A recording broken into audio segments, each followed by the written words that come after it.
एक समय की बात है कि कबूतरों का एक दल आसमान में भोजन की तलाश में उड़ता हुआ जा रहा था। गलती से वह दल भटक कर ऐसे प्रदेश के ऊपर से गुजरा जहां भयंकर अकाल पड़ा था। कबूतरों का सरदार चिंतित था। कबूतरों के शरीर की शक्ति समाप्त होती जा रही थी। शीघ्र ही कुछ दाना मिलना जरूरी था।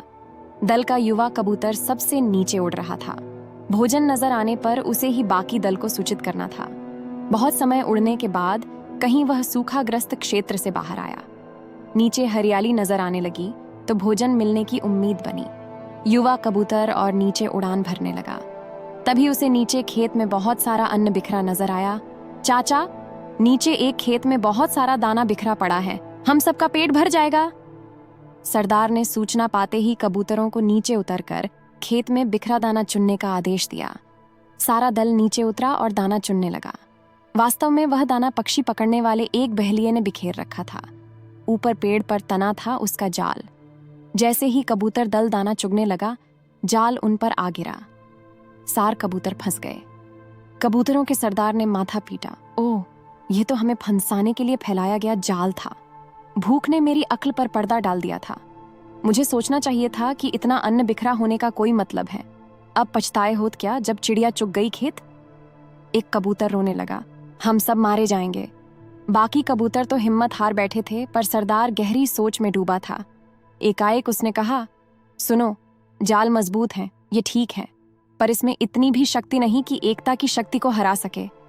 हम अपनी सारी शक्ति को जोड़े तो मौत के मुंह में जाने से बच सकते हैं। युवा कबूतर फड़फड़ाया, चाचा, साफ साफ बताओ तुम क्या कहना चाहते हो।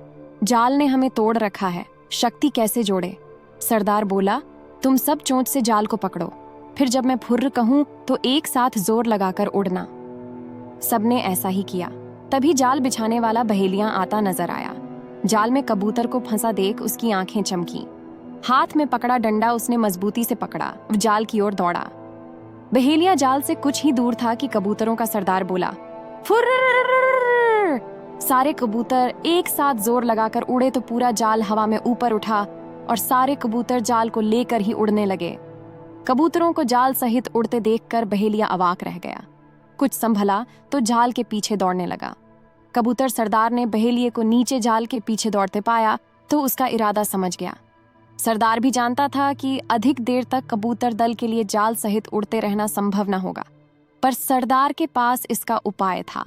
निकट ही एक पहाड़ी पर बिल बनाकर उसका एक चूहा मित्र रहता था। सरदार ने कबूतरों को तेजी से उस पहाड़ी की ओर उड़ने का आदेश दिया। पहाड़ी पर पहुंचते ही सरदार का संकेत पाकर जाल समेत कबूतर चूहे के बिल के निकट उतरे।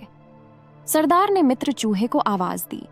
सरदार ने संक्षेप में चूहे को सारी घटना बताई और जाल काटकर उन्हें आजाद करने के लिए कहा। कुछ ही देर में चूहे ने वह जाल काट दिया।